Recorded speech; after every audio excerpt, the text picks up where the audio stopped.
Halo, nama saya Andres Kusuma. Saya dari jurusan Teknik Informatika.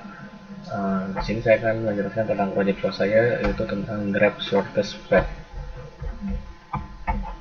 Ya, langsung saja ke materinya.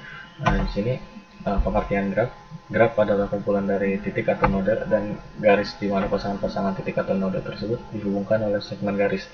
Node ini biasanya disebut dengan simpul atau vertex dan segmen garis disebut ruas atau edge. Kedua, pengertian dari adjacency list. Adjacency list merupakan bentuk representasi dari seluruh isi atau busur dalam suatu graf. Sebagai suatu senarai, simpul-simpul yang dihubungkan sisi atau busur tersebut dinyatakan sebagai simpul yang saling terkait. Ketiga, algoritma depth first search atau DFS. DFS adalah salah satu algoritma penelusuran struktur graf atau pohon berdasarkan kedalaman. Simpul ditelusuri dari root, kemudian ke salah satu simpul anaknya, atau misalnya prioritas penelusuran berdasarkan anak pertama, atau simpul sebelah kiri. Maka penelusuran dilakukan terus melalui simpul anak pertama dan simpul anak pertama level sebelumnya, hingga mencapai level terdalam.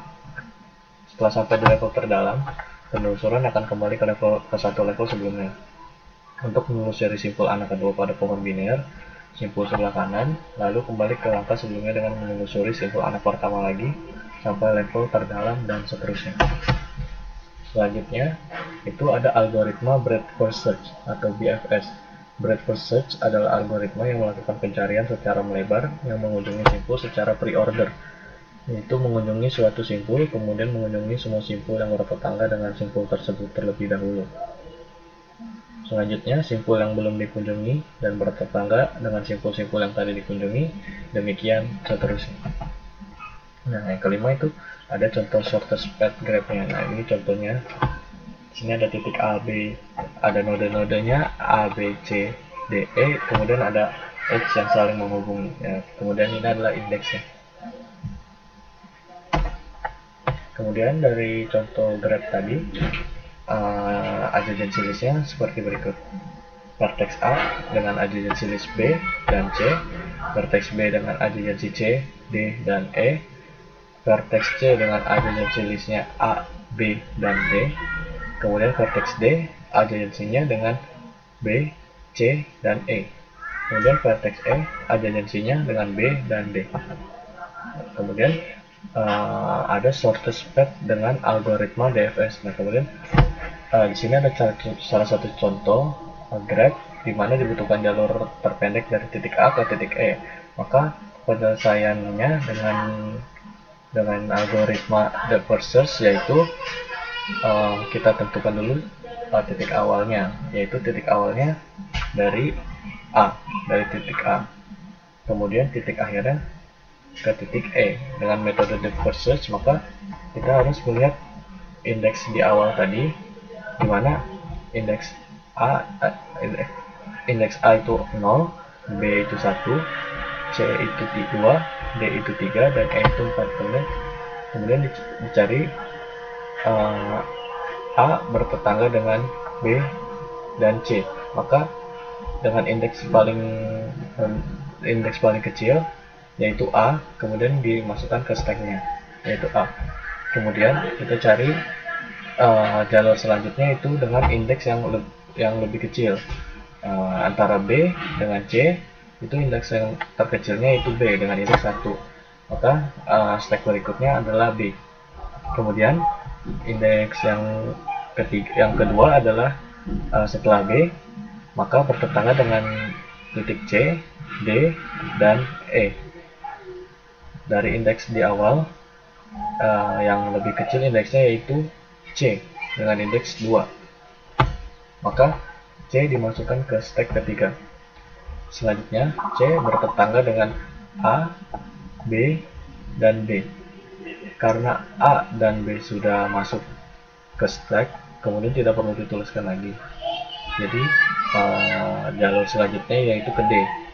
D kemudian dimasukkan ke stack, dan selanjutnya D, karena E adalah solusi, maka langkah selanjutnya langsung ke E. Begitulah shortest path dengan algoritma DFS. Kemudian selanjutnya ini ada shortest path dengan algoritma BFS atau breadth first search. Di sini contohnya dibutuhkan jalur terpendek dari titik C ke titik E, dari titik C ke titik E dengan cara breadth first search. Di sini kita membutuhkan Excel untuk mencatat stack queue-nya sebagai antriannya. Di sini sudah ada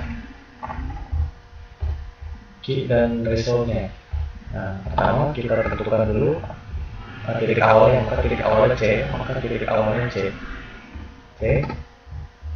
Kita masukkan ke antrian.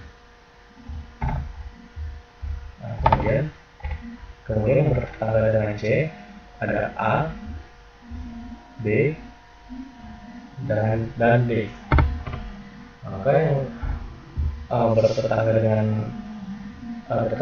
dengan titik C ini ditulis ke antriannya, yaitu D, B, dan A. Di sini antriannya dipindahkan.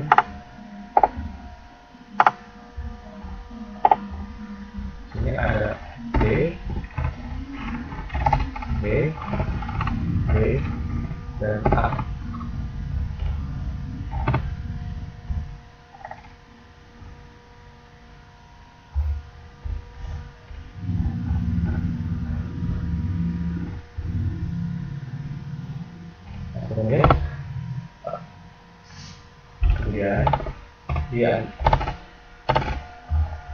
Kemudian dalam angka ini kita masukkan antrian yang paling terakhir ke resultnya, yaitu C. Karena C kita masukkan ke result.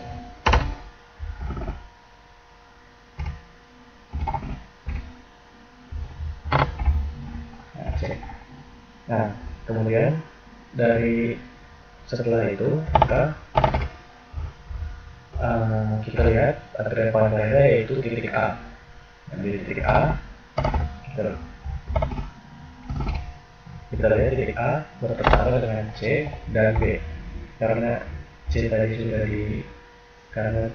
sudah masukkan ke antrian, maka kita masukkan B, karena B itu belum dimasukkan ke antrian.